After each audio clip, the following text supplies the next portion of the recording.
তখন এই বাংলাদেশের মানুষ বাংলাদেশ আসাকে তাকিয়ে ছিল বাংলাদেশ ছাত্রলীগ তখন বাঙালি জাতিকে নিরাশ করেনি। আমরা গোলাপগঞ্জ থানা গোলাপগঞ্জ জেলা বাংলাদেশ ছাত্রলীগ এর প্রথম আজকে কার্যনির্বাহী কমিটির বৈঠকে আমি আজকে সম্মানিত সভাপতি ও উপস্থিত সকলের দৃষ্টি আকর্ষণ করব। আমরা ইতিমধ্যে যে সকল আগামী 12 December Dhaka Darshan degree college, 20 December মাঝেশরীর ইউনিয়ন ছাত্রলীগ এবং আগামী 25 ডিসেম্বর 2 নং গোলাপগঞ্জ ইউনিয়ন ছাত্রলীগের যে সম্মেলনের তারিখ আমাদের ইতিমধ্যে নিয়েছি, তার জন্য সকলে সার্থক হয় সে লক্ষ্যে আমাদের সবাই কাজ করে যেতে হবে। সংগ্রামী উপস্থিতি আমি আপনাদের সামনে আরো একটি প্রস্তাব রাখবো। ইতিমধ্যে আমাদের এই কমিটি থেকে যারা প্রবাসে পাড়ি দিয়েছেন আমরা সবার উপস্থিতিতে সেই সব জায়গাগুলোর জন্য আবার চেয়ারম্যান নেতা কর্মী দ্বারা পূরণ করা হয়, আমি সেই প্রস্তাব রাখছি।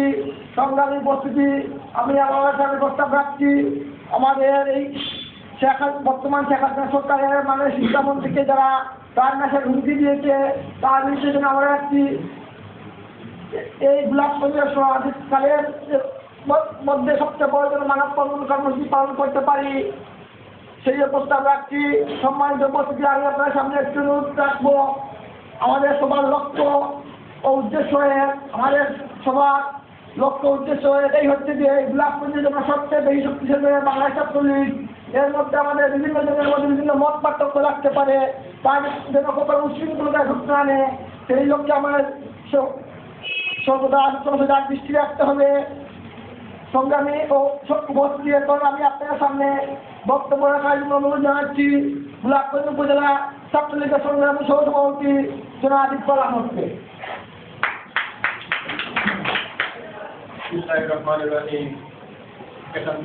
সংগঠন বাংলাদেশ ছাত্রলীগ গোলাপগঞ্জ উপজেলা কর্তৃক আয়োজিত আজকে কার্যনির্বাহী পরিষদের সম্মানিত সভাপতি যিনি এই ঢাকা ডিগ্রি কলেজের শফিক খায়রুল পরিষদের যিনি তাদের নামে আন্দোলন সৃষ্টি করেছিল, যেই সময় তাদের হাত ধরে ঢাকা ডিগ্রি কলেজে এসে বাংলাদেশ ছাত্রলীগের সমাজকালে অনেক মিছিল মিটিং করেছিলাম, সেই শ্রদ্ধাভাজন নেতা জনাব খায়রুল হক সেখানে উপস্থিত আছে। গোলাপগঞ্জ উপজেলা ছাত্রলীগের সভাপতিবৃন্দ, সাধারণ জয়েন্ট সেক্রেটারিবৃন্দ এবং সাংগঠনিক সম্পাদক সহ নেতৃবৃন্দ বক্তব্যের